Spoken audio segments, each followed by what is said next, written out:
राधे राधे कृष्ण कन्हैया गोपाल प्यारो मुरली बजैया। जय श्री राधे। जय श्री राधे। श्री राधा मानवेरी लाल एवं श्री श्री बा महाराज के श्री चरणों में बारंबार प्रणाम। श्लोक संख्या 213। राधा पादार विंदोच्छलित नवरस प्रेम पीयूष पुंजे कालिंदी कोल कुंजे हृदय कलित महादार माधुर्य भाव श्री वृंदारण्य वीथि ललित रति कला नागरीम ताम गरियो गंभीरैकानुरागम मनसि परिचरन विस्मृतान्यः कदास्याम्।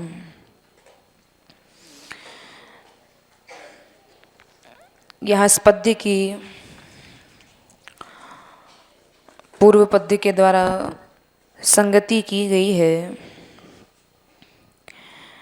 पूर्व पद्य में सुना कि सखी श्री राधा माधव जिस समय शयन काल में हैं, तो वहीं शयन काल में प्रिया प्रियतम की चरण सेवा करते हुए वहीं श्री जी के चरणों में वह रहती है। लेकिन चूंकि सेवा में अत्यंत व्यस्त रहने के कारण मध्य मध्य में कभी निद्रा भी आ जाती है। यहाँ निद्रा कहने का तात्पर्य गाढ़ निद्रा नहीं है, उस निद्रा में भी वह सखी सजग रहती है। और उसी सजगता में जिस समय श्री प्रिया जी शयन कर रही हैं, तो कभी आँख लग गई, फिर प्रिया जी जब उठी तो सखी भी उठ जाती है। तो यह पूर्व पद्य का भाव हम लोगों ने सुना। जब प्रिया प्रियतम इस प्रकार प्रेम और आनंद से भरे हुए हैं, शयन का सुख ले चुके हैं, अधिक आलस्य में भर जाने के डर से स्वभाव से ही कौतुक प्रिय उन दोनों को कुंज के अंदर सखी क्रीड़ा के द्वारा यहाँ मनोरंजन के लिए सखी प्रेरित करती है। सखी को थोड़ा भय है कि कहीं ऐसा न हो कि अधिक आलस्य में और फिर धीरे धीरे कहीं में मुझे नींद न आ जाए। तो इसलिए वहाँ श्री युगल सरकार को मनोरंजन के लिए प्रेरित कर रही है। शयन कर चुके हैं दोनों प्रिया प्रियतम, तब वहाँ श्री ललिता आदि जो सखियाँ हैं, ललिता आदि सखियों ने वहाँ वीणा बजाई है और श्री राधा रानी वहाँ भोर में उठी हैं, ललिता जी वीणा बजा रही हैं। वन की शोभा बड़ी सुंदर हो रही है, प्रातः काल का समय है, फूल खिल रहे हैं, भौरे गुनगुना रहे हैं, पक्षी चहचा रहे हैं, ठंडी कोमल सुगंधित वायु वहाँ बह रही है। श्री प्रिया जी ने, जिन श्री प्रिया जी की भुजाएं ऐसी हैं जो भुज लता जिनको कहकर कई पद्यों में संबोधित किया है, श्री प्रिया जी की जो भुजा हैं जो लता जैसी हैं, श्री प्रियतम के स्कंध पर रखी हुई हैं। आलस्य के कारण, क्योंकि अभी अभी उठी हैं ना, तो आलस्य के कारण जम्हाइयाँ ले रही हैं। और जैसे आदमी उठता है तो उठते ही जैसे ही ज़मीन पर पैर रखता है, तो जब अधिक आलस्य होता है, अधिक आलस्य में पैर लड़खड़ाते हैं, एकदम रखा नहीं जाता। तो श्री प्रिया जी अभी अभी उठी हैं शैया से, तो उनके यत्र तत्र चरण जो पड़ रहे हैं वो बड़े अटपटे से पड़ रहे हैं। वस्त्र हैं, मेखला हैं, जो केशों में फूल लगे हुए हैं, मालाएं हैं, वे अस्त व्यस्त हो गई हैं। लेकिन श्री प्रिया जी का जो स्वरूप है, माला आदि अस्त व्यस्त होने के बाद भी वह स्वरूप अत्यंत सुंदर लग रहा है। तो यहाँ इस स्थिति में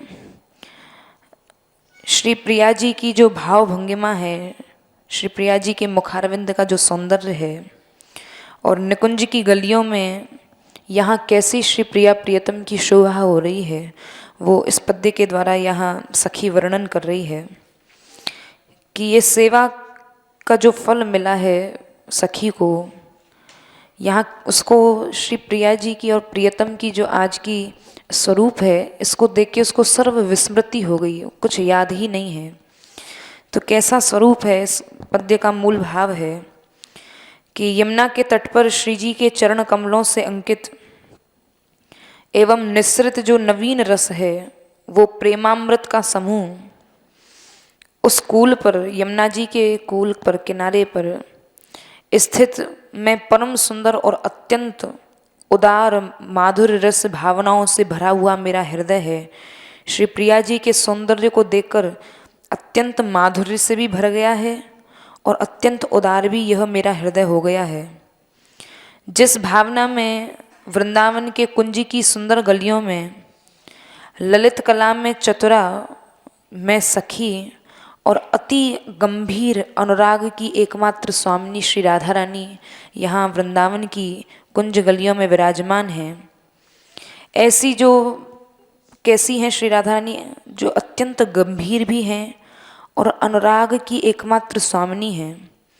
ऐसी स्वामिनी श्री राधा की मानसी सेवा करती हुई, सेवा भावना में भरी मैं अन्य सब कुछ कब भूल जाऊंगी, यह सखी का भाव है। तो ये सखी श्री राधा रानी के उस सौंदर्य का इस पद्य में वर्णन कर रही है, जब श्री प्रिया जी निकुंज भवन से अभी अभी शयन की शैया से उठकर आई हैं, तो कुंज में पधारती हुई यहाँ प्रिया जी का वर्णन किया है। पद्य के प्रथम चरण का जो अर्थ है वो यहाँ प्रकट कर रहे हैं, राधा पादार विंदोच्छलित नवरस प्रेम पीयूष पुंजे। यहाँ राधा रानी के चरण कमलों से छल छलाकर निकलता हुआ जो नूतन रस है, ऐसे उस नवीन रस की जो समूह है, ऐसी वो श्री राधा रानी है। और ये नूतन रस ऐसे यमुना के तटवर्ती किसी कुंज में यहाँ प्रकट हो रहा है। इस चरण के एक एक शब्द की व्याख्या करने के उद्देश्य से यहाँ सबसे पहले इस पद्य में राधा नाम लिया है। इस पद्य को राधा नाम से प्रारंभ किया। राधा पादार विंदोच्छलित नवरस प्रेम पीयूष पुंजे। राधा नाम क्यों लिया है, राधा नाम लेने का क्या तात्पर्य है, तो बता रहे हैं कि अपने सौंदर्य रूपी अमृत से जो श्री राधा रानी अत्यंत जो प्यासे भक्त हैं, जो चकोर की भांति केवल श्री राधा रानी का ही दर्शन करना चाहते हैं, जिनके कानों का विषय भी श्री राधा यश ही है, जिनके वाणी का विषय भी श्री राधा यश ही है, जिनके नेत्र का विषय ही केवल राधा दर्शन है, ऐसे जो प्यासे भक्त हैं, जो चकोर की तरह हैं, उन चकोरों को दर्शन का आनंद प्रदान करके उनकी अभिलाषा को जो पूर्ण करती हैं, अभिलाषा को पूर्ण करने के कारण उनका नाम राधा है। तो यहाँ किस किस की अभिलाषा श्री राधा रानी, क्योंकि इस पद्य में अभिलाषा श्री राधा रानी ने पूर्ण की है, इसलिए इस पद्य को सबसे प्रथम श्री राधा नाम से प्रारंभ किया है। तो उनके चरण रूपी कमल, कैसे उनके चरण हैं, उनके चरण ऐसे हैं जो लक्ष्मी के मंदिर हैं। तो यहाँ कमल क्यों कहा गया है श्री जी के चरणों को, लेकिन चरण तो जो खिलता है वो सूर्य, जब जैसे जैसे सूर्य प्रकट होता है वैसे वैसे कमल खिलता है। तो ये कमल कब खिलता है, तो बता रहे हैं ये कमल प्रिय सखी, जो प्रिय सखियों का जो समूह है, उन समूह के प्रेम रूपी सूर्य की किरणों से यह कमल खिलता है। तो इस कमल के खिलने की बात हो गई।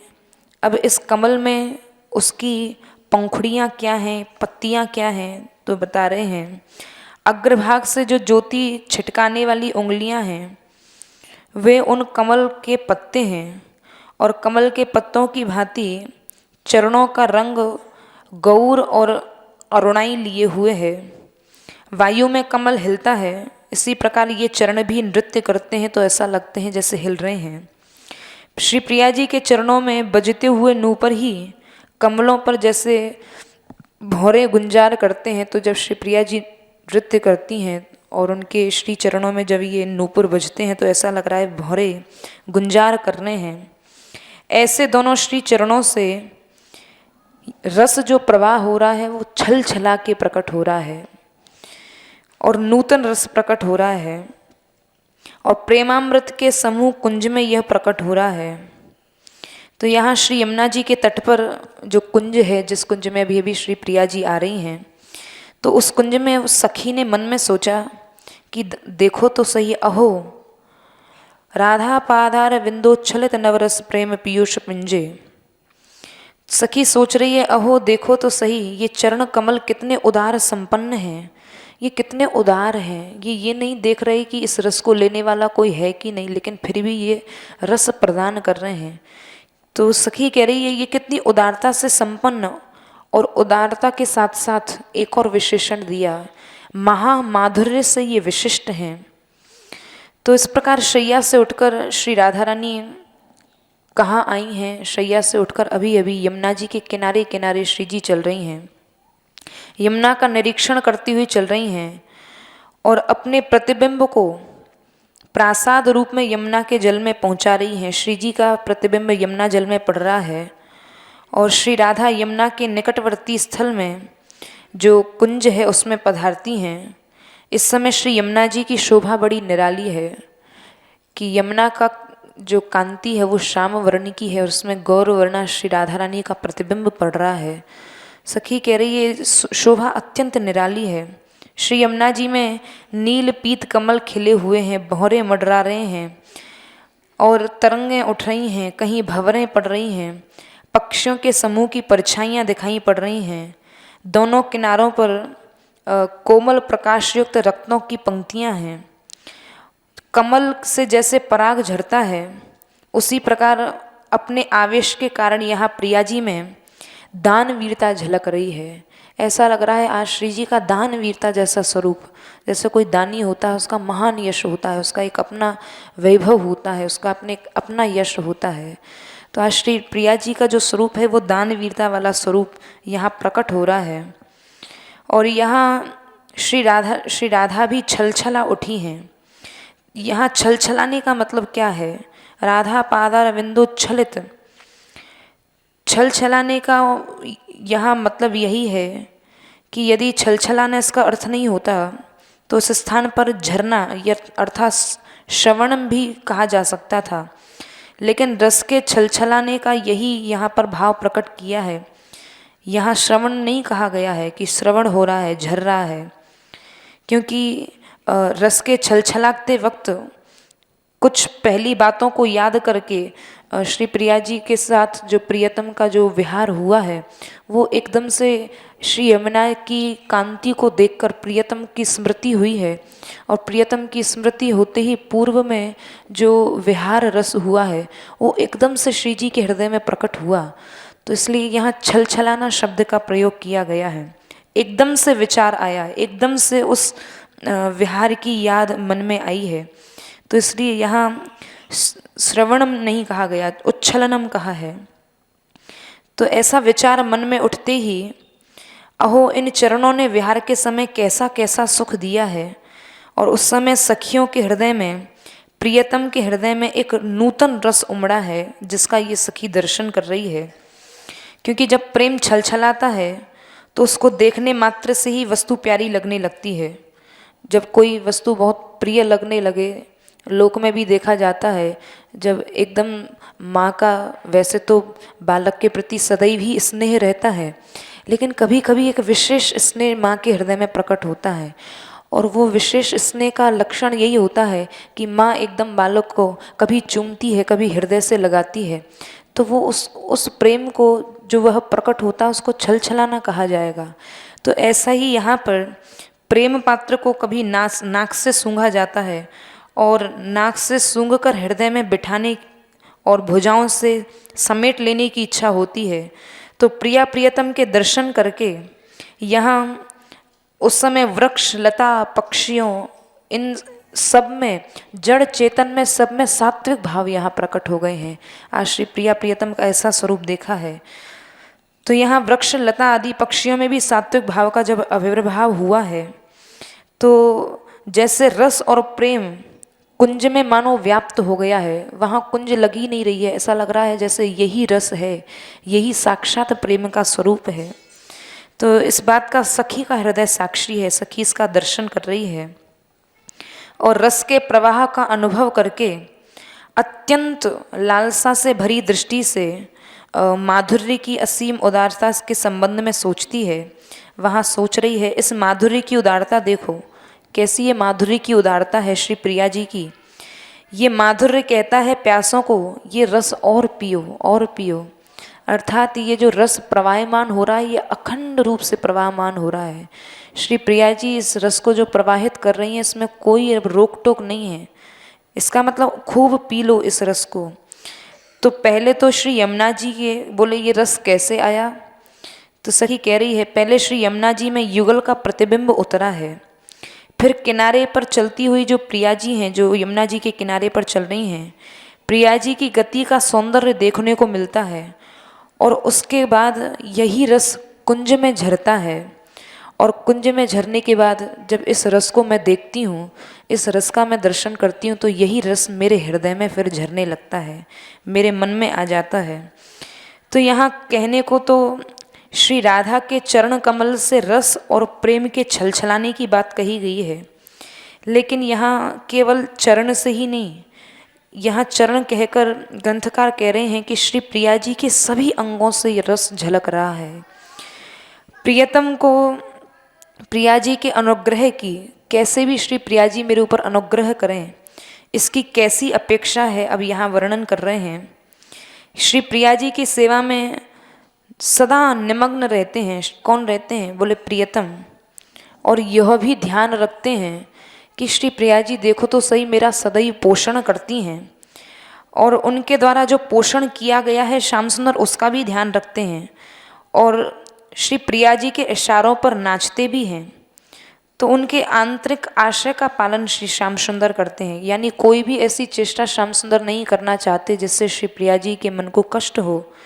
और यहाँ तक कि ऐसी प्रियतम की स्थिति हो जाती है, सखी कह रही है कि श्री प्रिया जी की श्वास श्वास में श्री प्रिया जी क्या कहना चाह रही है, क्या उनका आंतरिक भाव है, उसको समझने की चेष्टा करते हैं कि श्री प्रिया जी अब क्या करना चाहती हैं, क्या कहना चाहती हैं, उनके हृदय का क्या भाव है। तो उनकी सांसों तक को पहचानने की चेष्टा करते हैं। तो यही तो रस है जो कुंज में झर रहा है। तो यही प्रिया जी के माधुर्य के महत्व को प्रकट करता है, क्योंकि उदार का अर्थ दाता और महान भी होता है। जैसा कि इस कोश के प्रमाण के अनुसार प्रिया जी की दानशीलता के संबंध में पहले ही कह दिया गया है कि श्री प्रिया जी कितनी दानशील हैं, और यहाँ पर अब महत्व पर प्रकाश डाला है कि उनके उदारता का क्या महत्व है श्याम सुंदर की दृष्टि में। तो यहाँ महत्व का वर्णन करके ग्रंथकार कह रहे हैं कि जिस समय श्री प्रिया जी यमुना जी के तट पर जा रही हैं, किनारे किनारे चल रही हैं, तो श्री राधा के प्रियतम के साथ विलास का वर्णन किया है। वृंदारण्य वीथि ललित रति कला नागरी। यहाँ सौंदर्य की शोभा से संपन्न वृंदावन की बड़ी सुंदर कुंज गलियां हैं, और उन कुंज गलियों में श्री श्याम सुंदर मन को अच्छी लगने वाली जो रति कलाएं हैं, उनमें विदग्ध यानी चतुर हैं प्रिया प्रियतम। ऐसे राधा कृष्ण की दोनों की इच्छा अनुसार एकांत स्थान देकर ये वृंदावन की कुंज गलियां भी कोई साधारण नहीं है। ये कुंज गलियां भी श्री प्रिया प्रियतम के अनुसार ही क्रीड़ाएं करती हैं। अब यहाँ श्री राधा कृष्ण क्या लीला करना चाहते हैं, कुंज उसी के अनुसार बन जाती हैं, वैसी ही कुंजों का स्वरूप यहाँ प्रकट हो जाता है। तो दोनों प्रिया प्रियतम के इच्छानुसार और उनको एकांत स्थान देकर ये मन को आह्लादित करने वाली ये कुंज हैं। और कैसी कुंज हैं, बोले बड़ी घनी है, इतनी घनी है कि यहाँ कोई देख नहीं सकता है। इसलिए यहाँ प्रसन्न होकर वृंदावन से पूर्व श्री पद को लगाया गया है। श्री वृंदारण्य वीथि ललित रति कला नागरी। वहाँ पर नागर श्री कृष्ण के साथ श्री प्रिया जी का विहार हो रहा है। लेकिन यहाँ संभवतः कुछ लोग यह समझ बैठेंगे कि विहार प्रसंग में श्री प्रिया जी साधारण कामनी की भांति आचरण करती होंगी क्या। ये जो विहार चल रहा है ये कोई साधारण तो नहीं है। तो यहाँ ग्रंथकार ने पहले ही स्पष्ट कर दिया है, सावधान कर दिया है कि ये जो विहार रस है भैया इसको साधारण मत समझ लेना, ये साधारण नहीं है। तो ये जो शंका मन में आती है, इस शंका के निवारण करने के लिए यहाँ इसको स्पष्ट किया है। गरियो गंभीर कई रानुरागम कि प्रिया जी का सबसे पहली बात तो समझ लें ये साधारण नहीं है। क्यों? क्योंकि प्रिया जी का जो अनुराग है वो अति गंभीर है, और गंभीर होने के साथ साथ अति असाधारण है, साधारण नहीं है। जैसा कि चतुरासी जी में भी कहा है, जोई जोई प्यारो करे सोई मोय भावे। तो यहाँ पूर्ण तत्सुख सुखिता का भाव है। साधारण लोक में देखा जाता है कि प्रेमी प्रेमिका के मध्य में जो प्रेम होता है वो परस्पर में अपनी स्वार्थ पूर्ति के लिए होता है। उसमें यदि गहराई में जाकर देखा जाए तो केवल स्वार्थ ही होता है। नायिका को भी नायक से स्वार्थ होता है, नायक को भी अपनी सुख और इच्छाओं को पूर्ण करने के लिए नायिका से स्वार्थ होता है। लेकिन यहाँ जो ये विलास और रस की जिसकी चर्चा की जा रही है, इसको असाधारण इसलिए कहा है क्योंकि यहाँ तत्सुख सुखिता का भाव है कि श्याम सुंदर प्रियतम वही लीला करते हैं, वही क्रीड़ा करते हैं जिससे श्री प्रिया जी प्रसन्न हो, और श्री प्रिया जी भी वही करती हैं जिससे प्रियतम प्रसन्न हो। तो इसलिए यहाँ इसको साधारण ना कहकर असाधारण कहा है, क्योंकि यहाँ तत्सुख सुखिता का भाव ही प्रधान है। यहाँ स्वयं के सुख का भाव प्रधान नहीं है। स्वयं के सुख का भाव प्रधान हो जाएगा तो फिर वो असाधारण नहीं है, तो वह तो फिर साधारण ही हो जाएगा। इसलिए यहाँ तत्सुख सुखिता का भाव प्रधान होने के कारण इसको असाधारण कहा है। और गंभीर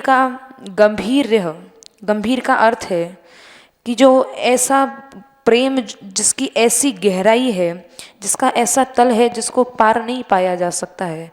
जैसे समुद्र का कोई था नहीं लगा जा सकता कि वो कहाँ तक है, उसकी था कहाँ तक है, गहराई कहाँ तक है। तो ऐसा ही यह प्रेम है जो तत्सुख सुखिता का भाव लिए हुए है। और अनुराग की दशा में उसमें अत्यंत गौरव भी है। तो यहाँ गौरव कैसा है? तो गौरव का आधिक्य सूचित करने के लिए एक शब्द का प्रयोग किया गया है कि इस प्रकार प्रिया जी सघन अनंत प्रेम के असाधारण विहार से युक्त हैं। और इससे यह भी सूचित होता है कि यद्यपि प्रियतम भी प्रिया जी में ही अनुरक्त हैं, लेकिन यहाँ पर जिस प्रेम की चर्चा हो रही है वो प्रेम राधागत अनुराग की यहाँ विशेषता है। क्योंकि राधागत अनुराग की यहाँ क्यों चर्चा की गई है? क्योंकि उसमें विशेषता यह है कि विविध चेष्टा और भाव का जो स्पष्टीकरण है, उसकी जो अभिव्यक्ति है वो राधागत प्रेम में ही होती है। तो ऐसी राधा को मन में अर्थात विचारों की कुंज में, यहाँ सखी कह रही है मैंने उन राधा को अपने मन में, और मन में कुंज किसकी है? बोले विचारों की कुंज में विराजमान करके मैं सुध बुध कब भूल जाऊंगी, ऐसा सखी कह रही है। तो उस समय प्रिया जी का यह अभिप्राय जानकर कब भूल जाऊंगी का तात्पर्य यह है कि वह भूल चुकी है, अर्थात इस रस को वह देख रही है, इस रस का वह पान कर रही है। तो श्री प्रिया जी का अभिप्राय यह है कि इस समय श्री प्रिया जी प्रियतम के साथ एकांत निकुंज में जाना चाहती हैं, लेकिन प्रिया जी इतनी संकोची है ना कि वो कुछ कह नहीं पाती। अब सखी को कैसे कहें? लेकिन उत्तम सेवक का यही स्वभाव होता है कि वो स्वामी की मनोगत इच्छा को भी जान जाए। तो इस समय श्री प्रिया जी की इच्छा को जानकर सखी ने क्या किया कि जिस समय श्री प्रिया जी एकांत निकुंज में प्रवेश कर रही हैं, तो अब मैं क्या कहकर निकुंज के बाहर रुक जाऊं? अगर ऐसे रुक जाऊंगी तो प्रिया जी पूछेंगी। तो सखी ने एक बहाना ढूंढा कि उस वन निकुंज की शोभा को देखने के बहाने वह पीछे रुक गई, और श्री प्रिया जी वहाँ एकांत निकुंज में चली गई हैं। अब साक्षात रूप से तो सेवा कर नहीं सकती है क्योंकि श्री प्रिया जी तो चली गई हैं।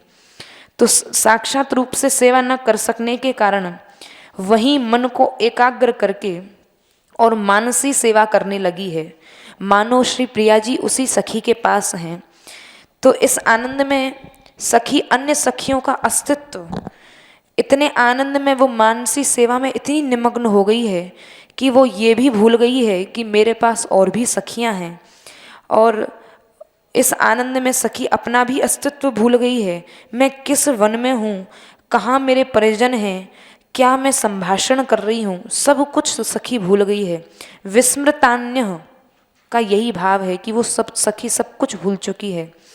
किंतु यहाँ इस विशेषण का यहाँ पुल्लिंग में प्रयोग किया गया है, जबकि ये सखी अपने को प्रायः स्त्रीलिंग में ही अभिहित करती है।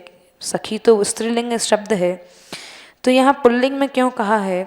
तो इसका कारण यह है कि मानसी सेवा तो प्रायः सखियाँ ही करती हैं, और इस समय ये अंतरंग जो श्री जी की सखी है ये मानसी सेवा कर भी रही है। फिर उनकी विशेषता क्या रही? तो दूसरी बात यह है कि एकांत मंत्र तो वही ले सकता है जो सदा पास में रहता है। अब एकांत की जो स्थिति है, जो श्री प्रिया जी लीला करने जा रही हैं, क्रीड़ा करने जा रही हैं, वो तो वही व्यक्ति जान सकता है ना जो श्री प्रिया जी के साथ एकांत में भी रहा हो, एकांत की उसने लीला देखी हो। तो पास में सदैव यह सखी रहती है, तो ये अधिकारिणी है। तो मानसी सेवा का अधिकार तो सभी को है, लेकिन यहाँ पर अन्य विषयों की स्मृति के लोप हो जाने के बाद ये सखी कहती है और सोचती है कि जब प्रिया जी ने, देखो तो सही, श्री प्रिया जी कौन है? श्री प्रिया जी आसज्य हैं और श्याम सुंदर आसक्त हैं, लेकिन प्रिया जी ने अपना जो स्वगत आसज्यता और ऐश्वर्य को त्याग कर प्रियतम को लक्ष्य करके माधुर्य और अनुराग की अभिव्यक्ति में व्यस्त हो गई हैं। अर्थात श्री प्रिया जी अपने आसज्य भाव को भूलकर और प्रियतम को रस देने के लिए स्वयं चली गई हैं। ऐसी वो श्री प्रिया जी कितनी करुणामयी हैं, तो मुझे ही अन्य विषयों की स्मृति क्यों रहनी चाहिए? अर्थात मैं सखी हूँ, ऐसा भी वह सखी भूल गई है, और इस कारण उसने वहाँ पुल्लिंग शब्द का प्रयोग किया है। पुल्लिंग अर्थ में वह भाव लगाया गया है कि मैं सखी हूँ या कौन हूँ, यह भी उसको सब चीज़ की विस्मृति हो गई। क्यों? वह प्रिया जी को देख रही है कि प्रिया जी को भी तो देखो, अब वो आसज्य हैं श्याम सुंदर की, वो ये भी भूल गई हैं। तो जब प्रिया जी ही ऐसा भूल गई हैं तो मैं ही अपने को याद करके, ये मेरे लिए ठीक नहीं है। तो यहाँ इस प्रकार इस भाव को स्पष्ट किया है। और मुक्तक पक्ष में यहाँ साधक के दृष्टिकोण से भी इस पद्य का बड़ा सुंदर अर्थ स्पष्ट किया है। तो यहाँ मुक्तक पक्ष में इसका अर्थ कर रहे हैं कि यमुना के तटवर्ती कुंज में श्री राधा के विषयक, जो श्री राधा रानी जिन वस्तु पदार्थों को देखकर श्री जी के हृदय में जब प्रेम उद्दीपित हो जाता है, प्रकट हो जाता है, तो उन्हीं वस्तुओं को देखकर यहाँ ये भाव कहा गया है, जो कि पूर्व के पद्य में 113 श्लोक में कहा है कि मेरा मन श्री राधा में ही रमता रहे। कौन सी श्री राधा में? जहाँ के सुंदर स्थान श्री राधा के चरण चिन्हों से शोभित हैं, और ऐसी ये कुंज गलियाँ हैं जहाँ श्री राधा के चरण कमल से छलछलाते प्रेम रस के समूह से पूर्णतः व्याप्त है। तो यहाँ यही विचार हृदय में आता है कि श्री प्रिया जी को अत्यंत उदार कहकर उनकी उस शक्ति का स्मरण यहाँ कराया गया है कि श्री प्रिया जी अत्यंत उदार हैं, और श्री राधानी की जो सखी है, सखी की दुर्लभ और कठिन आशाओं को यहाँ श्री राधा रानी पूर्ण करती हैं। अर्थात वो जहाँ जो रस चाहती है, सेवक भाव चाहती है तो वह सेवक भाव प्रकट कर लेती है, श्री राधा रानी उसको सेवा प्रदान करती हैं। तो ऐसी श्री राधा जो अत्यंत उदार हैं, किसके लिए उदार हैं? बोले श्री राधा रानी से जो कुछ चाहते हैं जो लोग, उनके सब भावों को श्री जी पूर्ण किया करती हैं। तो इसलिए उनके अत्यंत उदार स्वरूप को यहाँ प्रकट किया है। और अत्यंत उदार स्वरूप को प्रकट करने के बाद श्री प्रिया जी का प्रभुत्व और ऐश्वर्य भी इससे सूचित होता है कि देखो तो सही श्री प्रिया जी का कैसा प्रभुत्व है, जो एकमात्र वृंदावनेश्वरी हैं, और उनका कैसा ऐश्वर्य है, यह भी यहाँ ग्रंथकार ने प्रकट किया है। तो इस प्रकार पूर्ण विश्वास के साथ यहाँ मानसिक सेवा करते हुए ग्रंथकार साधक के रूप में यह अभिलाषा व्यक्त करते हैं कि इस स्थिति में मैं शरीर और इंद्रियों के धर्म को कब भूल जाऊंगा, यह ग्रंथकार का भाव है। तो इस प्रकार निकुंज की एकांत गलियों में जब यहाँ पर विविध प्रकार के सुंदर रति क्रीड़ा दोनों प्रिया प्रियतम कर रहे थे, तो उस समय में सखी मानसी सेवा कर रही थी, क्योंकि शरीर से तो वहाँ उपस्थित नहीं रह सकती है, क्योंकि एकांत यहाँ लीला चल रही है और श्री प्रिया जी के बिना वह रह भी नहीं सकती है। तो उस स्थिति में वे क्या करें? तो उसने मानसिक सेवा का आश्रय लिया है कि साक्षात रूप से तो मैं श्री प्रिया जी के पास नहीं हूँ, लेकिन अब यहाँ सखी मानसी सेवा कर रही है। तो प्रियतम को कौतुक क्या सूझा, अब यहाँ उसको मानसी सेवा भी ऐसी सिद्ध हो चुकी है कि वहाँ अंदर कुंज में क्या लीला चल रही है उसको वहाँ कुंज के बाहर बैठे बैठे ही उसका दर्शन हो रहा है। तो वहाँ सखी क्या देख रही है कि प्रिया प्रियतम दोनों गए हैं निकुंज में और प्रियतम को एक कौतुक सूझा, और कौतुक सूझा तो उसने श्री प्रियतम ने क्या किया कि श्री प्रिया जी की नज़र बचते ही और आँख को बचाकर पास की लता में श्याम सुंदर छुप गए हैं। और पास की लता में जब छुप गए हैं तो श्री प्रिया जी हे सखी ऐसा कहकर प्रियतम कहाँ चले गए, कहाँ चले गए। इधर श्री प्रिया जी को तो प्रियतम का विरह हुआ ही, इधर इस सखी को भी विरह हो गया। क्यों? क्योंकि श्री प्रिया जी को वहाँ अंदर विरह हुआ है तो उनके इस दुख को वह सखी देख नहीं पाई है। और वहीं कहकर प्रियतम कहाँ चले गए, और इस आश्चर्यपूर्ण और दुख भरी वाणी को सुनकर सखी को स्वयं जो उद्विग्नता हुई है उसका यहाँ अग्रिम पद्य 214वें श्लोक में सखी वर्णन कर रही है। अदृष्ट्वा राधांके निमिषमपि तं नागरमणिं तया वा खेलन्तं ललित ललितानं कलया कदाहं दुःखाब्धौ सपदि पतिता मूर्छितवती न तामाश्वास्यार्तां सुचिर मनुशोचे निज दशाम। यहाँ पर श्री प्रिया जी के पास जब प्रियतम को नहीं देखा है तो उसका वर्णन सखी कर रही है। तो उस विदग्ध शिरोमणि को एक क्षण के लिए भी राधा के गोद में न देखकर अथवा अत्यंत सुंदर काम कलाओं द्वारा उनके साथ क्रीड़ा करते न देखकर व्यथित होकर उन्हें धीरज बंधाए बिना मैं तुरंत दुख समुद्र में गिर पड़ी और मूर्छित हो गई। यह सोचकर कब मैं बहुत देर तक अपनी दशा के संबंध में पछताती रहूंगी, यह सखी का भाव है। तो यहाँ पर श्री प्रियतम जब श्री राधा रानी से नज़र बचा के छुप के कुंज में छुप गए हैं और रसिक शेखर जो प्रिया जी के साथ विहार कर रहे थे और राधा की गोद में न देखकर, इससे यह सूचित होता है कि अदृश्य होने से प्रिया जी ने इसका मतलब अपनी भुजाओं में पूर्व में उनको पहले गाढ़ आलिंगन कर रखा था और गाढ़ आलिंगन करते करते कब कब में नज़र बचा के कब छुप गए हैं यह श्री प्रिया जी जान नहीं पाई। तो क्षण भर के लिए भी, अभी एक क्षण को ही प्रियतम गए थे कुंज में, तो क्षण भर के लिए भी न देखकर इस घटना के बाद उस समय वह सखी इतनी घबरा गई है कि वहाँ पर उसी समय श्री प्रिया जी भी जब वहाँ घबराई हैं तो ऐसी स्थिति श्री प्रिया जी की देखकर वहाँ श्याम सुंदर तुरंत पास में खड़े हो गए आकर और श्याम सुंदर हाथ जोड़कर कहने लगे, हे श्री प्रियाजू आपका दास तो मैं ही हूँ, आपके पास में ही हूँ। और यह कहकर मुस्कुराते हुए वहाँ प्रियतम आप मुझे, तब प्रियतम के न दिखाई देने पर सपदी अर्थात उसी क्षण बिना विचारे और बिना कोई खोज किए मैं दुख समुद्र में गिर पड़ी और मूर्छित हो गई, ऐसा सखी कह रही है। तो बाद में अपनी दशा के संबंध में सोचकर मुझे बड़ा पश्चाताप हुआ। सखी को बड़ा पश्चाताप हो रहा है। क्यों हो रहा है? सखी सोच रही है, अरे मेरी बुद्धि में तनिक भी धैर्य नहीं था। जो मेरी श्री प्रिया जी जो प्राण सखी हैं वो क्षण भर में ही प्रेम के कारण संभ्रांत हो जाती हैं। जब प्रियतम का वियोग उनको होता है तो प्रियतम के वियोग में वो क्षण भर में ही व्याकुल हो जाती हैं। और उस स्थिति में मैंने प्रिया जी को धैर्य न बंधाकर मैं स्वयं ही मूर्छित हो गई। अब यहाँ सखी की ऐसी स्थिति हो गई कि श्री प्रिया जी को कैसा विरह है, उस विरह को वह सखी देख नहीं पाई और उस विरह के न देखने के कारण सखी वहाँ मूर्छित हो गई है। तो सखी कह रही है कि मैंने उनको धैर्य नहीं बंधाया और मैं स्वयं ही मूर्छित हो गई। यदि मैं सावधान रहती तो श्री प्रिया जी को ढांढस तो बंधा सकती थी, श्री प्रिया जी को मैं धैर्य तो बंधा सकती थी। तो यहाँ अपने आप को बार बार वो कह रही है कि ये मैंने गलत किया, यह उचित नहीं हुआ है।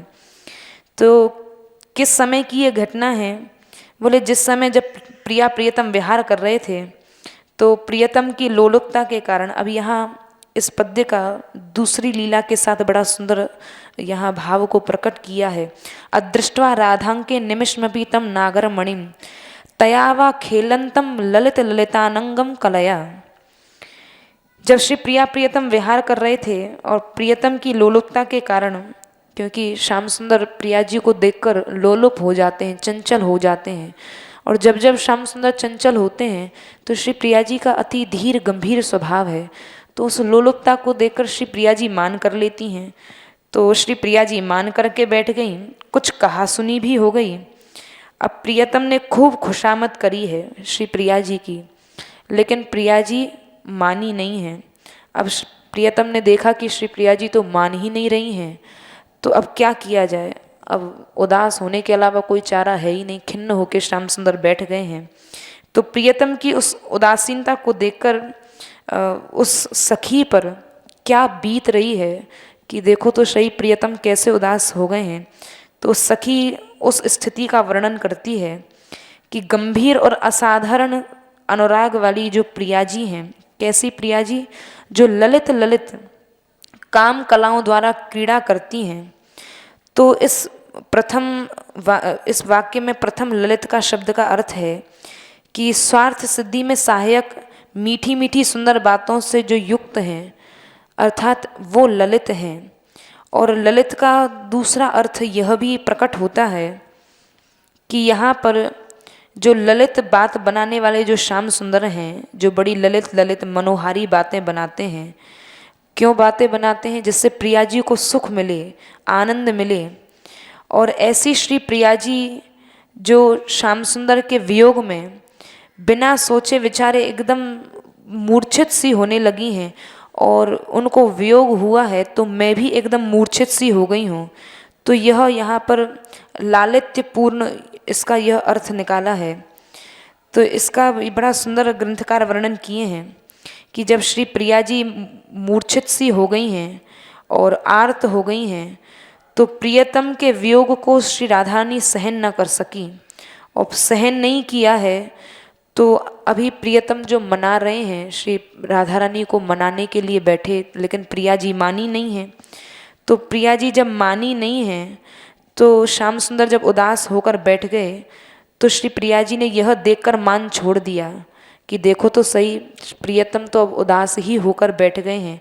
प्रियतम की यह स्थिति श्री प्रिया जी से कोमल स्वभाव होने के कारण देखी नहीं गई। और ऐसी जो मान था, बड़े सोच विचार के श्री प्रिया जी मान करके बैठी थी आज कि मैं प्रियतम से आज मानूंगी ही नहीं। लेकिन आज श्याम सुंदर ऐसे बेचारे बनकर बैठ गए कि यहाँ पर श्री राधा रानी ने अब मान करके, जब राधा रानी बैठी हैं तो साक्षात रूप से तो श्याम सुंदर को देख नहीं सकती। अगर दृष्टि से दृष्टि मिल जाएगी, नेत्र से नेत्र मिल जाएंगे, तो मान तो एकदम टूट जाएगा। तो यहाँ श्याम सुंदर को कैसे देखा श्री राधा रानी ने? तो उसका यहाँ वर्णन कर रहे हैं कि हाथ में जो श्री राधा रानी ने रत्नों के जो कंकड़ पहने हुए हैं, उन रत्नों में जब प्रिय का प्रतिबिंब दिखाई दिया कि अरे प्रियतम तो उदास बैठे हुए हैं, तो प्रियतम के उस उदास मुख को देखकर मानिनी आज खूब सोच समझ कर बैठी थी कि मैं आज मान को छोड़ूंगी नहीं। लेकिन उन कंकड़ों में प्रतिबिंब का उस मुख को देखकर श्री प्रिया जी का सारा मान ऐसे बह गया जैसे हाथ में बालू मिट्टी धीरे धीरे रिस जाती है। ऐसे श्री प्रिया जी का मान वहाँ टूट गया है। तो सखी कह रही है, इस प्रकार मैंने देखा कि प्रिया प्रियतम को दीनता सहन नहीं हो रही है, प्रिया जी को प्रियतम की, और वह इस कारण दुखी हैं। अब शोक से पैदा हुए जो दूसरे शोक का यहाँ सिद्धांत का प्रतिपादन करते हैं। एक शोक तो श्री राधा रानी को यह है कि प्रियतम उदास हैं। अब यहाँ दूसरा शोक क्या है? यहाँ दूसरा शोक यही है, यहाँ दूसरा शोक दुख यहाँ सखी को हो रहा है। वो क्या है? सखी को यह शोक हो रहा है कि स्वामिनी के सुख में सुखी और दुख में दुखी हुआ जाए। यही सेवक का सबसे बड़ा धर्म है, दास्य धर्म यही कहता है। लेकिन ऐसी स्थिति में सेवा के संबंध में किसी भी प्रकार चूक नहीं होनी चाहिए। सेवक का सबसे बड़ा धर्म यही है कि स्वामी की किसी भी सेवा में चूक ना हो। ऐसा नहीं है कि जैसा स्वामिनी को देखा वैसा स्वयं बन गए। अब यहाँ स्वामिनी जी यहाँ एकदम यहाँ प्रियतम को जब उन्होंने देखा कि प्रियतम यहाँ से चले गए तो एकदम मूर्छित सी होने लगी, तो वह सखी भी मूर्छित सी होने लगी। तो सखी कह रही है कि ऐसा नहीं कि प्रिया जी का जैसा रूप हुआ वैसा ही मेरा हो जाए। सुख की अवस्था में आनंद के सरोवर में डूब जाना और अन्य विषयों का ज्ञान खो देना, ये सब बहुत अच्छी बात है, प्रशंसनीय है, लेकिन फिर भी सेवा धर्म की यह वृत्ति आदरणीय नहीं है। अर्थात प्रिया प्रियतम जब विहार आनंद की स्थिति में होंगे तो सखी कह रही है कि मेरा अभीष्ट तो यही होना चाहिए कि उस समय समय समय पर मैं उनको पंखा झलूं, तांबूल दूं, अमृत में आसव प्रस्तुत करूं, श्री प्रिया जी के अस्त व्यस्त जो आभूषण हैं उनको मैं ठीक करूं, धारण कराऊं। तो जब प्रिया जी प्रेम के आवेश के कारण हक्की बक्की सी हो रही होंगी तो उन्हें मैं होश में लाऊं, धैर्य बंधाऊं, ये मेरा धर्म है, ये मेरा दास्य धर्म है। दास्य धर्म यही कहता है। तो धैर्य बंधाऊं, उन्होंने विनय करती हुई इनकी सेवा करूं। भाव यह है कि प्रिया प्रियतम को अनेक प्रकार की दशाओं में जब मैं देखूंगी कि श्री प्रिया जी कभी विरह में हैं, कभी आनंद में हैं, तो ये प्रेम की अनेक दशाएं हैं। और इन प्रेम की दशाओं से जब प्रिया प्रियतम को मैं देखती हूँ तो मेरे हृदय में भी भाव की तरंगें उठने लगती हैं और मन की दशा की तरफ ऐसे प्रबल वेग से खिंचता है कि मेरा मन रोके नहीं रुकता है। प्रिया जी जब विरह में होती हैं तो मैं मूर्छित सी होने लगती हूँ, मैं क्या करूँ, क्योंकि प्रिया जी के स्वरूप को मैं देख नहीं पाती, मेरा मन रुके नहीं रुकता है, संभाले नहीं संभलता है। किंतु अपने मन के दुख को सहकर भी मुझे प्रिया जी का ही आदर करना चाहिए। अर्थात प्रिया जी को उस समय किस चीज़ में सुख है, प्रिया जी के ही सुख का मुझे ध्यान रखना चाहिए, यह दास्य धर्म कहता है। तो इसी दास्य धर्म को याद करके सखी कह रही है कि निमिष क्षण भर के लिए भी विच्छेद हो जाने पर जो दशा होती है उसका विवेचन यहाँ जैसा कि पूर्व पद्य में 173वें श्रीमद् राधा सुधा निधि के श्लोक में कहे आए हैं कि यहाँ पर जो युगल मिथोर विच्छिन्न प्रेमोसक्त राधांकई तमस दृष्टवा, कि आवश्यक कार्यवश क्षण भर के लिए भी कभी कभी ऐसा भी होता है कि किसी आवश्यक कार्य के कारण प्रिया प्रियतम को अलग भी होना पड़ता है। उस समय में भी प्रिया प्रियतम के हृदय में जो विरह की अग्नि प्रकट होती है वो ऐसी प्रकट होती है जैसे प्रलयकालीन अग्नि धधकने लगी हो। तो इसका अभिप्राय यह है कि युगल के पारस्परिक प्रेम में कभी विच्छेद नहीं होता है, वहाँ प्रेम में कभी अलगाव नहीं है। तो इसी प्रकार यहाँ जो ये पद्य है, इस पद्य में भी श्री राधा रानी की गोद में जब प्रियतम को क्षण भर के लिए नहीं देखा है तो यह कहकर इसी बात पर सखी ने जोर दिया है, सखी का तो सबसे बड़ा इष्ट यही है कि प्रिया प्रियतम दोनों अनवरत रूप से, अर्थात इनमें कहीं वियोग हो ही ना, प्रिया प्रियतम के साथ अनवरत रूप से विहार करते रहें। यही सखी की प्रत्येक उसकी जो भावना है वो यही भावना रहती है, प्रिया प्रियतम सदैव एक साथ विहार करते रहें। तो इस प्रकार अखंड प्रेम की जो अधिकता है, उस अखंड प्रेम की अधिकता सेवा धर्म को बताकर यहाँ पर सखी का सेवा धर्म भी प्रकट हुआ है कि सेवक का धर्म क्या है। यहाँ दास्य धर्म भी सखी ने प्रकट किया है और दास्य धर्म के साथ साथ यहाँ सखी का सक्ष भाव भी प्रकट हुआ है। तो सक्ष भाव पर प्रकाश डालने के लिए यहाँ पर अग्रिम पद्य में सखी वर्णन करती है कि प्रियतम की जो चंचलता है और प्रियतम की चंचलता के कारण प्रिया जी निषेध करती हैं, तुम हट जाओ, क्योंकि प्रियतम का चांचल्य स्वभाव है, श्री राधानी का अति गंभीर स्वभाव है। तो प्रियतम तो चपलता प्रकट करते हैं और श्री प्रिया जी उसका निषेध करती हैं। तो जब ऐसी स्थिति प्रकट होती है कि प्रियतम बार बार उन्नय विनय करते हैं और श्री प्रिया जी उनको बार बार मना करती हैं, निषेध करती हैं, तो बीच में ये सखी मंत्री का काम करने बैठ जाती है। तो कभी इसका समय समय पर दास्य भाव भी प्रकट होता है और कभी समय समय पर सक्ष भाव भी प्रकट होता है और बीच में मंत्री भी बनकर बैठ जाती है। तो अग्रिम पद्य में अब यहाँ प्रिया प्रियतम में जो निषेध और चपलता का जो भाव प्रकट हो रहा है, इसमें क्या मंत्रित्व निभा रही है सखी, इसका अग्रिम श्लोक में सखी वर्णन करती है। श्लोक संख्या 215। भूयो भूयः कमल नयने किं मुधा वार्यतेसौ वाङ्भात्रेपि त्वदनुगमनं न त्यजत्वेव धूर्तः किंचिद राधे कुरु कुचतटी प्रान्तमस्य मृदिशयश चक्षुर्द्वारा तमनुपतितं चूर्णतामे तु चेतः। अब यहाँ सखी मंत्रित्व का कार्य कर रही है। यहाँ मंत्रित्व का क्या कार्य कर रही है कि सखी कह रही है, हे कमल नैनी, हे श्री राधे, इन श्री कृष्ण के बार बार क्यों मना कर रही हो? तुम श्री कृष्ण को क्यों बार बार मना कर रही हो? केवल कह देने भर से, आपके केवल मना कर देने से ही ये धूर्त हैं। यहाँ धूर्त शब्द का प्रयोग सखी श्याम सुंदर के लिए कर रही है। त्यजत्येव धूर्तः, ये धूर्त केवल इनको कहना ही पर्याप्त नहीं है, आपके मना करने से ही ये आपका पीछा छोड़ने वाले नहीं हैं। इसलिए आप ऐसी कुछ मोहकता डालें जिससे इनका कोमल चित्त इनकी आँखों से निकलकर स्थूल और गंभीर तट प्रांत में गिरकर चूर चूर हो जाए, इनका जो अभिमान है वो चूर्ण चूर्ण हो जाए। आप ऐसी कुछ मोहकता डालिए। तो हे कमल नैनी, आप इनसे व्यर्थ में क्यों बार बार मना करती हैं? मना करना यहाँ व्यर्थ क्यों कहा गया? यहाँ व्यर्थ का शब्द, इसका क्या भाव प्रकट होता है? तो उसका कारण बताते हैं कि यह धूर्त है, अर्थात आपका पीछा करना छोड़ेंगे नहीं, क्योंकि यह प्रसिद्ध है कि बार बार मना करने से, क्योंकि जिस आदमी को जितनी बार मना करो वो उतनी बार ही उसको कार्य करता है। तो यह बात प्रसिद्ध है कि बार बार मना करने से काम संबंधी रति प्रकट ही होती है। तो आप स्वयं ही इनके हृदय में अपने प्रति, अर्थात आपका मना करना ही इनके हृदय में अनुराग का बढ़ावा देना है, इसलिए आप बार बार मना मत करिए।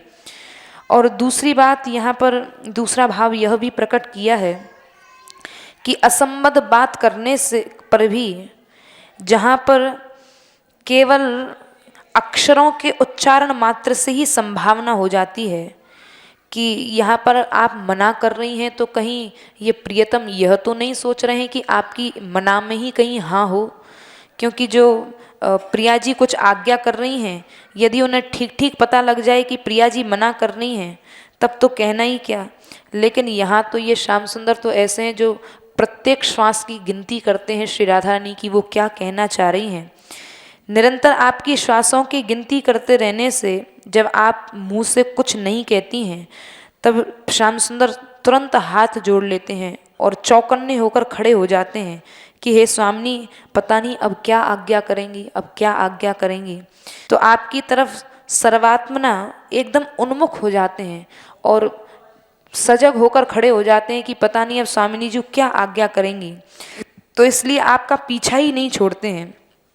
यदि कोई पूछे कि बार बार मना करने पर भी क्यों नहीं छोड़ते हैं पीछा श्याम सुंदर, तो यह बात समझ लेनी चाहिए कि जिसे रोका जाता है और जो रोकता है, कभी कभी ऐसा भी होता है कि आपस में बहसा बहसी में कभी कभी खामा में कल्पना कर ली जाती है, तो इस काल्पनिक संबंध को अपना सौभाग्य प्रियतम समझ लेते हैं। यहाँ प्रिया जी तो मना कर रही हैं और श्याम सुंदर सोच रहे हैं कि ये प्रिया जी की हाँ ही है, तो ये उनको इस काल्पनिक संबंध को अपना सौभाग्य मान रहे हैं कि चलो मना करने के बहाने तो सही, चलो किसी बहाने तो श्री स्वामिनी जी ने मुझे अंगीकार किया, चाहे भले ही मना कर रही हैं, निषेध कर रही हैं। तो यहाँ पर सखी ने इसीलिए श्याम सुंदर के लिए धूर्त शब्द का प्रयोग किया है। तो सखी कह रही है कि हे प्रियाजू, इसीलिए मैं कहती हूँ यह धूर्त हैं कि अपमान को ताक कर अपने अपमान को ही ताक पे रख के अपना उल्लू सीधा करते हैं, ये ऐसे धूर्त हैं। तो ऐसा कहकर सखी यहाँ पर श्री प्रिया जी के हृदय में यह भाव प्रकट कर रही है, भूयो भूयः कमल नयने। तो यहाँ पर कमल नयने सखी कह रही है। इस संबोधन में कमल शब्द की व्यंजना यह है कि कमल जो होता है वो पुष्पों में उसको सबसे ऊंची जाति का कहा जाता है और कमल सुगंधित होता है, उसके पत्ते चौड़े चौड़े होते हैं। तो इसकी ध्वनि यही है कि हे कमल नयने, अर्थात हे श्री राधे, आपका हृदय एक तो शुद्ध है और आप स्वभाव से ही सज्जन हैं, लेकिन आप इतनी सज्जनता में ये मत भूलिए, आप दूरदृष्टि रखिए।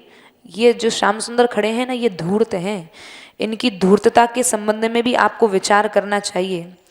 और दूसरे, उस समय क्रोध से जब श्री राधा रानी की जो भौहें हैं जब टेढ़ी हुई हैं, उन भौहों के टेढ़े करने से चंचल कोरों को देखते वक्त उनमें कैसी अरुणाई आई होगी। और श्री राधा रानी के सामने जब धूर्त शब्द का प्रयोग किया है सखी ने, तो धूर्त शब्द का प्रयोग करने से ही श्री राधा रानी एकदम लज्जावती हो गई और लजाती हुई मुस्कुराई।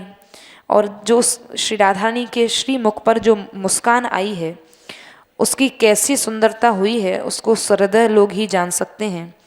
तो इसी आशय से यहाँ कमल कहा गया है कि कमल जैसे नेत्रों के सौंदर्य के ही लोभी श्री प्रियतम हैं। यही वो कमल हैं जिनके कारण प्रियतम आपका पीछा नहीं छोड़ते हैं। तो यहाँ पर सखी का ये कटाक्ष भी है, ये कटाक्ष भाव से भी सखी ने कहा है कि आप भी विचार करें कि आपके सुंदर स्वरूप का इसमें कहाँ तक दोष नहीं है। ये तो प्रियतम का दोष नहीं है, सखी यह कहना चाह रही है, ये प्रियतम का क्या दोष है, ये तो आपके जो कटाक्ष है ना, जो कमल जैसे कटाक्ष हैं, ये इन्हीं का दोष है। इसी के कारण श्याम सुंदर पीछा नहीं छोड़ पा रहे हैं। और नहीं मानोगे तो मना करने पर भी यहाँ श्याम सुंदर मानते नहीं हैं। जब एक बार मना कर दिया, दोबारा मना कर दिया, लेकिन दोबारा मना करने, तिबारा मना करने पर भी श्याम सुंदर नहीं मान रहे हैं।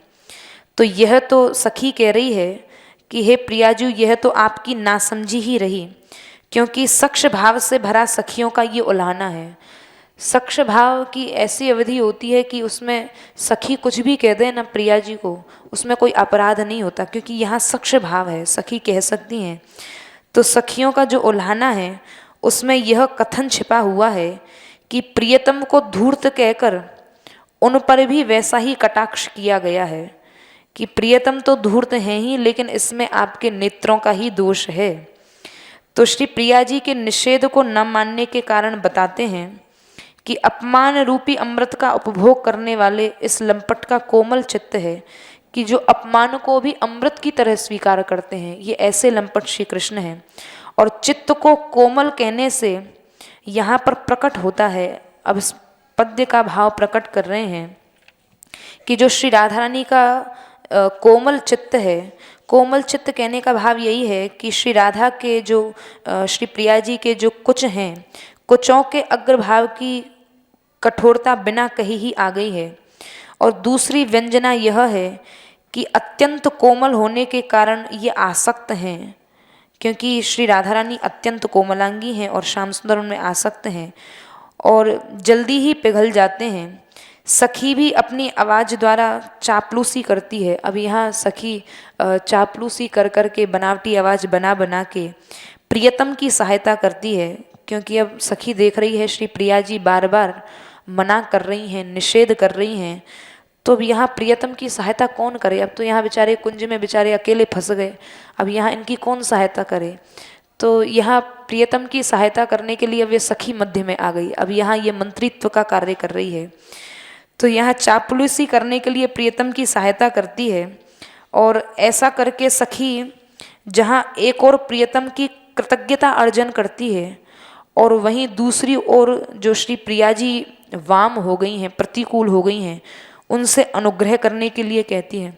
अर्थात एक बार प्रियतम के गुणों का बखान करती है, एक बार प्रिया जी के गुणों का, क्योंकि यहाँ प्रियतम के गुणों का बखान इसलिए करती है कि जिससे प्रिया जी अनुकूल हो जाएं, और प्रिया जी के गुणों का इसलिए बखान करती है कि प्रिया जी प्रसन्न हो जाएं।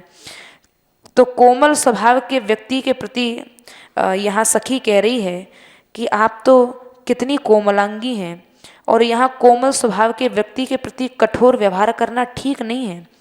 इसलिए हे राधे, इस आशय से यहाँ राधे संबोधन किया है। अर्थात समस्त मनोरथों को पूर्ण करने वाली आप क्या नहीं कर सकती हैं, आप तो समस्त मनोरथों को पूर्ण कर सकती हैं। तो सक्ष संबंध से सीधा नाम लेकर सखी यह भी जताती है कि जो कुछ मैं कह रही हूँ उस पर आप विश्वास करिए।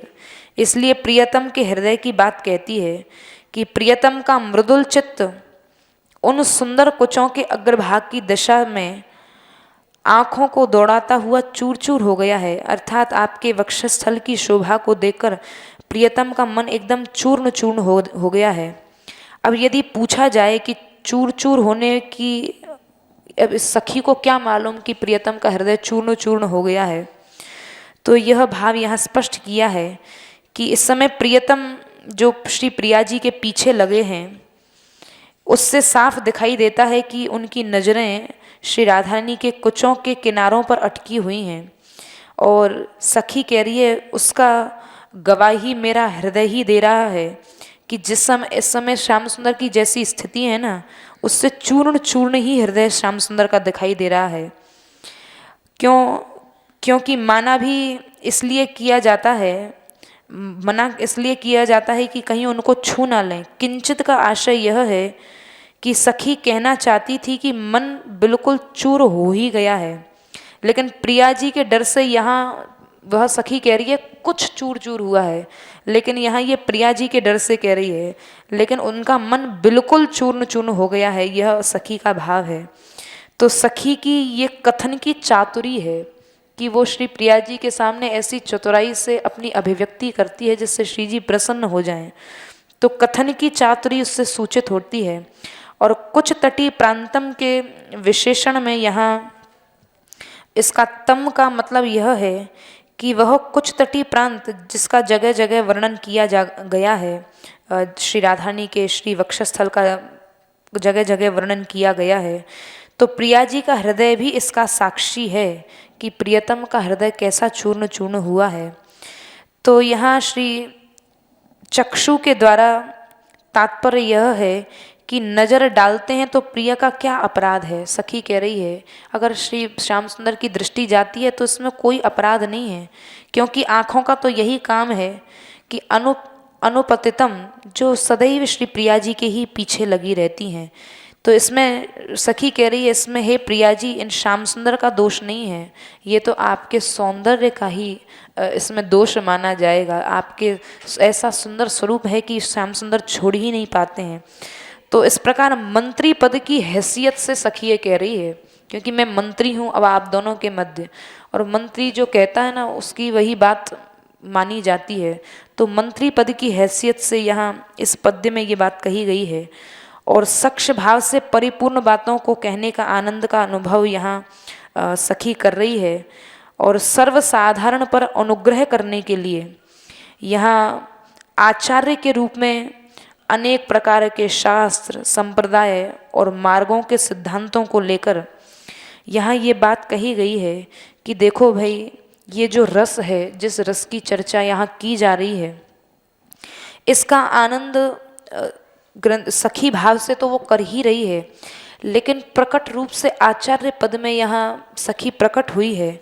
तो आचार्य के रूप में यहाँ प्रकट होने के कारण अनेक प्रकार के शास्त्र, संप्रदाय और मार्गों के सिद्धांतों को लेकर यहाँ ग्रंथकार कह रहे हैं कि आपस में जो झगड़ने वाले लोग हैं, जो संप्रदायवादी के चक्कर में हैं और आपस में झगड़ने वाले लोगों के संबंध में यह धारण बांधकर कि उसमें प्रेम से अनभिज्ञ है जिसका मैं आनंद लेता हूँ। प्रेम यहाँ पर ये जो रस ग्रहण किया जाएगा ये प्रेम से ही ग्रहण किया जा सकता है। यहाँ ये संप्रदायवाद का चक्कर रखा तो इस प्रेम को ग्रहण नहीं किया जा सकता है। संप्रदाय आदि का चक्कर छोड़ो तब इसका आनंद मिलेगा। तो यहाँ पर यही ग्रंथकार कह रहे हैं कि ये इस प्रेम की आधार भूमि श्री वृंदावन की ही मैं आशा करता हूँ। यदि ये रस चाहिए तो ये झगड़े छोड़ने पड़ेंगे संप्रदाय आदि के, तब यह रस मिलेगा। तो यहाँ पर अग्रिम पद्य में उन शास्त्रों से क्या प्रयोजन है और जिनसे निकला हुआ ये महापुरुषों द्वारा स्वीकार किया गया ये जो मार्ग है, इस रस को यहाँ अग्रिम पद्य में पद्य संख्या 216 में ग्रंथकार प्रकट कर रहे हैं। किंवा नस्तैश्च शास्त्रै किमथ तदुदितैर्वर्तमभि सद्गृहीतैर् यत्रास्त्री प्रेम मूर्तैर्नहि महिम सुधा नापि भावस्तदीयः किंवा वैकुंठ लक्ष्म्याप्यः परम मया यत्र में नास्ति राधा किंत्वा शाप्यस्तु वृंदावन भुवि मधुरा कोटि जन्मांतरेपि। यहाँ अग्रिम पद्य में यह बड़ा स्पष्ट सुंदर भाव, इस धाम में कैसी सुदृढ़ निष्ठा होनी चाहिए, यह भाव ग्रंथकार ने प्रकट किया है।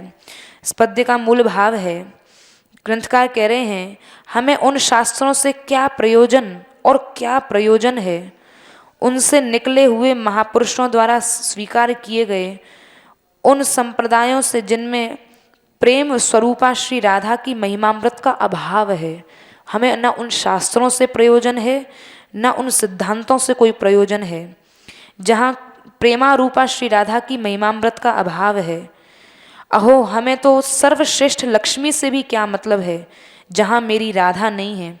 किंतु मेरी मधुर आशा तो, ग्रंथकार कह रहे हैं मेरी मधुर आशा तो यही है कि कोटि कोटि जन्मों में श्री वृंदावन की भूमि में ही संचित रहे। तो यहाँ नह अर्थात हमारे का तात्पर्य यह है कि उन लोगों से हमें तात्पर्य है, केवल हमें उन लोगों से ही मतलब है जिनको श्री राधा रानी के चरणों की उपासना ही जिनकी प्रधान है, जिनकी आस्था एवं रुचि यहाँ प्रतिपादन किए जाने वाली जो विचार हैं। अब इस ग्रंथ में श्रीमद् राधा सुधा दीदी में प्रतिपाद्य वस्तु क्या है, वो श्री राधा ही हैं। तो यहाँ ग्रंथकार कह रहे हैं कि जिनकी आस्था और जिनकी रुचि यहाँ प्रतिपादन किए जाने वाले जो विचार हैं उनसे जो मेल खाती है, अतः जो समान वर्ग के कहे जा सकते हैं, जिस विषय वस्तु का यहाँ प्रतिपादन किया गया है उसका यहाँ वर्णन किया जा रहा है, तो इनसे जिनका मेल खाता है हमें उनसे ही मतलब है, यह ग्रंथकार का भाव है। क्योंकि लोक में प्रचलित और वेदों में प्रतिपादित विधि विधानों का जिन ग्रंथों में संग्रह होता है उन्हें शास्त्र कहा जाता है। जो वेदों में प्रचलित हैं और विधि विधानों का जिन ग्रंथों में संग्रह है, तो इसलिए यहाँ पर शास्त्रई ना कहकर सुशास्त्रई कहा है। सुअर्थ सौष्ठव अर्थात तत्व है। यहाँ ग्रंथकार का यही भाव है कि यह वह तत्व है जिसका उपदेश ये शास्त्र स्वर्ग अपवर्ग आदि पदों के रूप में करते हैं, जिन्हें परम पुरुषार्थ बताते हैं। लेकिन हमें ऐसे शास्त्रों से भी कोई मतलब नहीं है जो स्वर्ग अपवर्ग आदि का वर्णन करते हैं। तो यहाँ सुशास्त्र कहकर ग्रंथकार ने यह ज्ञापित किया है कि मैं इनकी निंदा नहीं कर रहा हूँ। इसका मतलब यह नहीं सोचना चाहिए कि मैंने वेद आदि की कोई निंदा की है। यहाँ सुशास्त्र ही कहकर यहाँ ग्रंथकार कह रहे हैं कि मैंने इनका अध्ययन किया है, इन शास्त्रों का मैंने अध्ययन किया है, लेकिन जो प्रेम स्वरूपा श्री राधा के महिमा रूपी अमृत की खोज करने निकला है, जो केवल श्री राधा को ही चाहता है, उनका उन शास्त्रों से क्या प्रयोजन होगा। तो उसकी महिमा को यहाँ ग्रंथकार का कहने का यही भाव है कि जिन शास्त्रों में श्री राधानी की महिमा का वर्णन ही नहीं है, वहाँ उन शास्त्रों से हमारा क्या प्रयोजन है। तो यहाँ अपने अधिकार में जो निष्ठा है वही उसके लिए गुण होती है। अब हमारी जिस गुण में निष्ठा है, जिस अधिकार में निष्ठा है, वही हमारे लिए गुण होगा। तो लोग अच्छे अच्छे उपदेशों को ग्रहण करने के लिए शास्त्रों का अवगाहन करें, लेकिन जैसा कि यहाँ ग्रंथकार का भाव है, ग्रंथकार कह रहे हैं कि अब कोई वस्तु, हमें जो वस्तु चाहिए वो पश्चिम दिशा में रखी है और हम उसकी खोज के लिए यदि उत्तर दिशा की ओर निकलें तो वो कैसे प्राप्त हो सकती है, कदापि प्राप्त नहीं हो सकती है। तो यहाँ ग्रंथकार का यही भाव है कि मेरा उनसे कोई प्रयोजन नहीं है। किम और वाह इन दोनों शब्दों द्वारा यहाँ अधिक से अधिक अपेक्षा व्यक्त की गई है, इसलिए उन्हें पद्य के प्रारंभ में ही रखा गया है। लेकिन अब यहाँ पूछा जा सकता है कि उन शास्त्रों के पठन पाठन मनन में परिश्रम मत करिए। यहाँ ग्रंथकार स्वयं ही इस शंका का निवारण भी किए हैं कि भाई शास्त्रों का पठन पाठन और उनका अध्ययन करने के लिए भी मना कर दिया, लेकिन इन शास्त्रों में तो लोक कल्याण के लिए मार्ग निर्धारित किया गया है, तो इनका मना क्यों किया गया है। तो यहाँ पर निज सिद्धांतों पर प्रकाश डाला है, और निज सिद्धांतों पर प्रकाश डालने के कारण यह ग्रंथकार कह रहे हैं कि इसके उत्तर में कहते हैं कि उन मार्गों में श्री राधा कृष्ण के प्रेम स्वरूप संबंधित भाव है ही नहीं, इसलिए प्रत्यक्ष या अप्रत्यक्ष किसी भी रूप में उन्होंने राधानिष्ठ प्रेम की प्रशंसा या आदर किया हो तो उन शास्त्रों को उलटने पलटने में कोई हानि नहीं है। यदि उन शास्त्रों में कहीं राधा नाम की महिमा या राधा कृष्ण के प्रेम स्वरूप की महिमा के संबंधित कोई भाव है तो इन शास्त्रों को उल्टो पलटो, नहीं तो परंतु उनमें तो हमारी मान्यता के प्रति अपेक्षा भाव दिखाया गया है, इसलिए उनके पास तो हम जाने में भी डरते हैं, उनसे हमारा क्या मतलब है।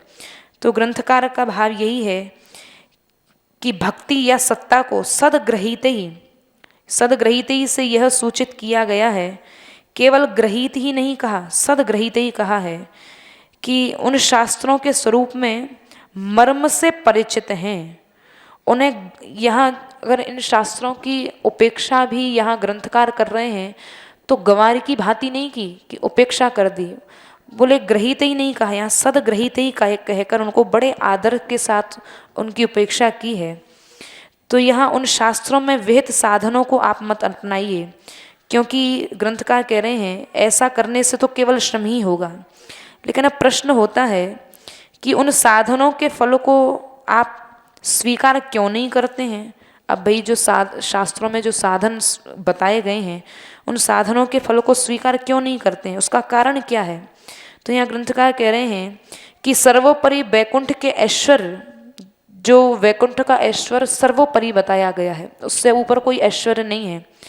तो ऐसा वैकुंठ का जो ऐश्वर्य है जो सर्वोपरि है और पूर्ण आनंद की महिमा है जिसका सब महापुरुष गान करते हैं, तो इस पर ग्रंथकार कहते हैं इससे यह सूचित किया गया है कि हम किसी के दबाव में नहीं हैं, अपनी मान्यता का उद्घोष हम निडर होकर कर रहे हैं। तो यहाँ क्या मान्यता है ग्रंथकार की, बोले यदि हमारा ऐसा करने से किसी को आश्चर्य होता है तो हमें कोई परवाह नहीं है। मेरी तो यही डिठाई भी प्रशंसनीय है।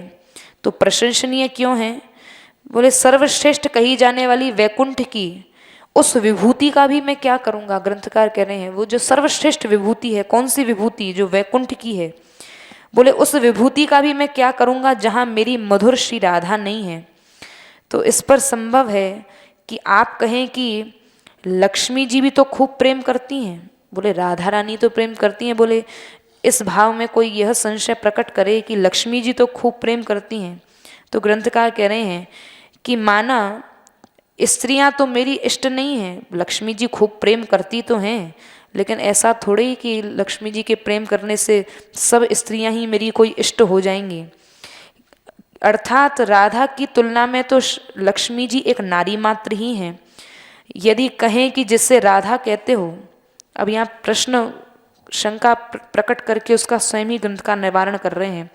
यदि कोई कहे कि जिससे तुम राधा कहते हो वही वैकुंठ धाम में लक्ष्मी कही जाती हैं, तो इस पर ग्रंथकार कह रहे हैं कि मैं राधा, श्री राधा के प्रति मेरी ममता है। वो कौन सी राधा, जिनसे मैं प्रेम करता हूँ वो राधा कौन है, बोले वो वृषभानुनंदिनी श्री राधा हैं।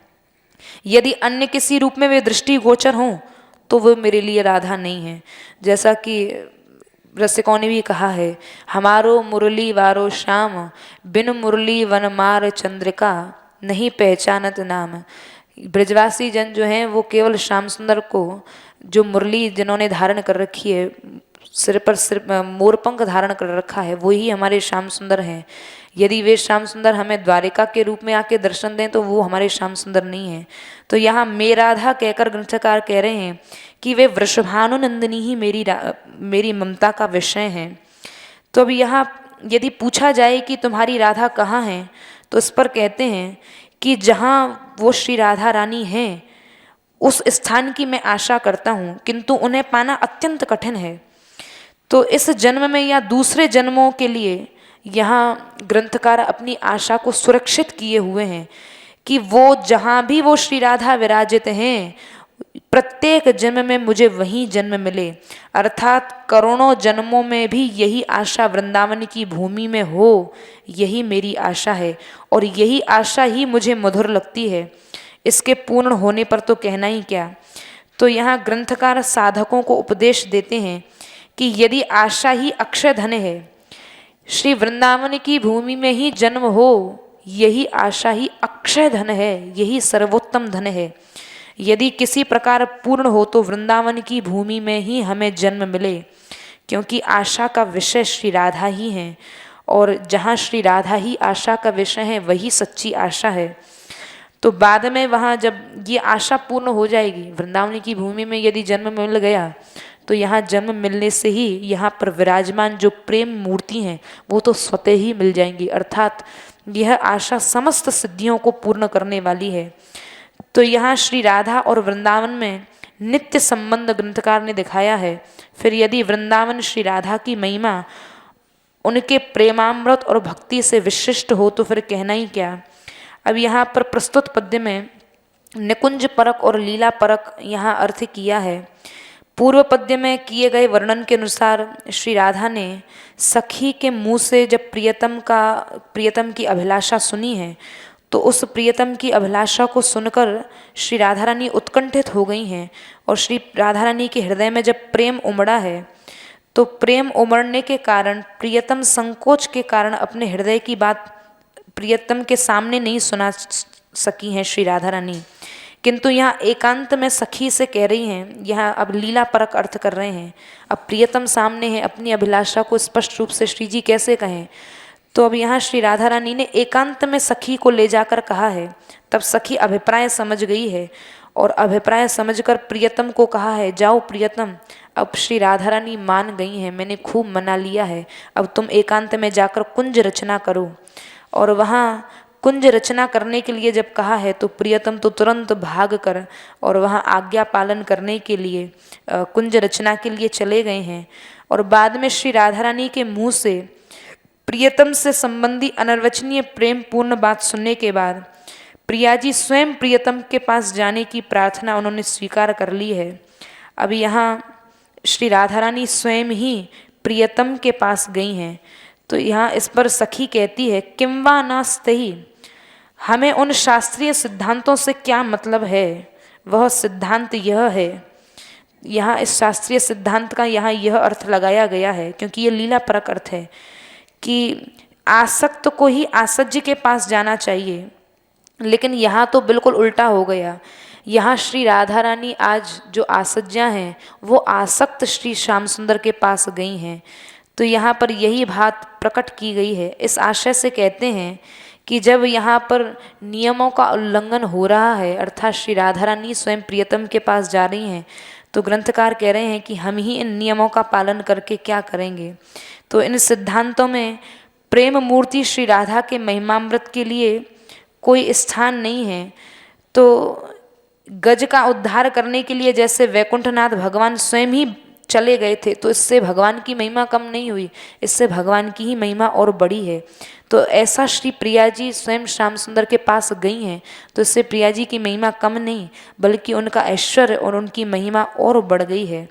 तो यहाँ पर इसलिए श्री राधा रानी का जो स्वरूप है उस स्वरूप को यहाँ प्रकट किया है कि यदि कोई कहे कि लक्ष्मी आदि में भी तो प्रेम की भावना है, तो उसका उत्तर यही है कि लक्ष्मी ने तो वेदों की उपेक्षा कर भगवान से प्रीति की थी, लेकिन वह लक्ष्मी भी श्री राधा की चरण सेवा करती हैं, और लक्ष्मी जिनके चरणों का वंदन सेवन करती हैं वह श्री कृष्ण राधा चरण की सेवा में तत्पर रहते हैं। ऐसी महिमा मंडित श्री राधा वृंदावन की भूमि पर नंगे पैर चलती हैं। अतः उस भूमि के संबंध में ही करोड़ों बार जन्म लेने पर मेरी आशा लगी रहे, यही ग्रंथकार की यहाँ भाव है कि वृंदावन की भूमि जहाँ श्री राधा रानी नंगे पैर चलती हैं, ऐसी वृंदावन की भूमि में मुझे सदा सदा जन्म मिलता रहे। और इस प्रकार वृंदावन के प्रति श्री प्रिया जी का असीम प्रेम यहाँ ग्रंथकार ने सूचित किया है। और हे श्री राधे, कृपा करिए, प्रियतम के पास स्वयं जाने में ही आपका गौरव है। तो यहाँ इस प्रकार मुक्तक पक्ष में और अंतरंग और बाह्य पक्ष में दोनों अर्थों को यहाँ ग्रंथकार ने स्पष्ट किया है। जय श्री राधे। जय श्री राधे।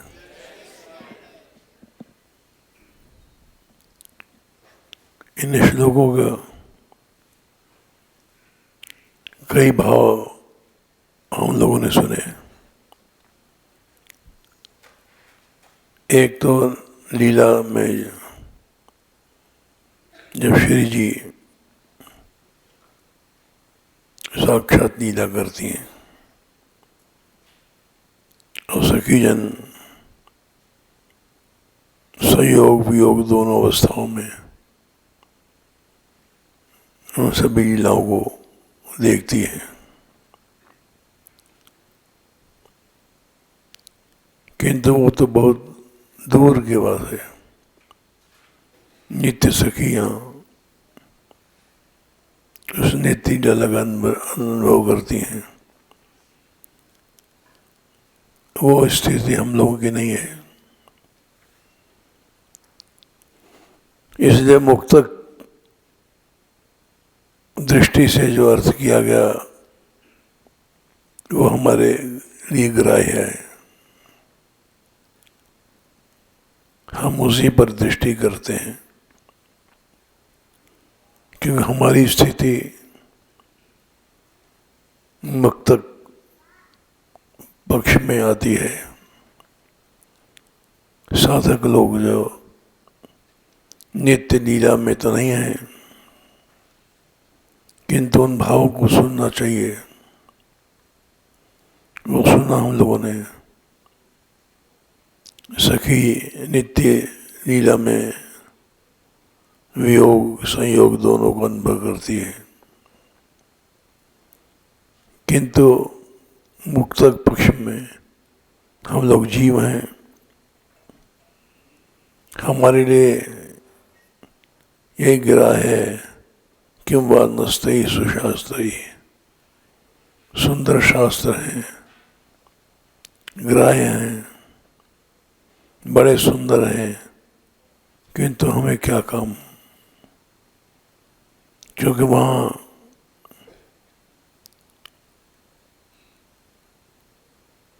श्री राधा की महिमा है, प्रेम मूर्ति राधा की।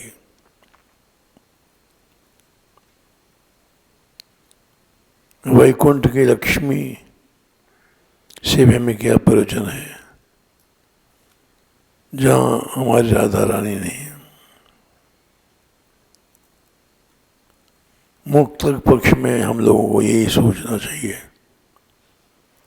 नित्य लीला का अर्थ किया है वो तो उन लोगों के लिए है जो लीला प्राप्त कर चुके हैं। साधक पक्ष में यही सोचना चाहिए न वैकुंठ की लक्ष्मी से हमें प्रयोजन है, न वैकुंठनाथ से।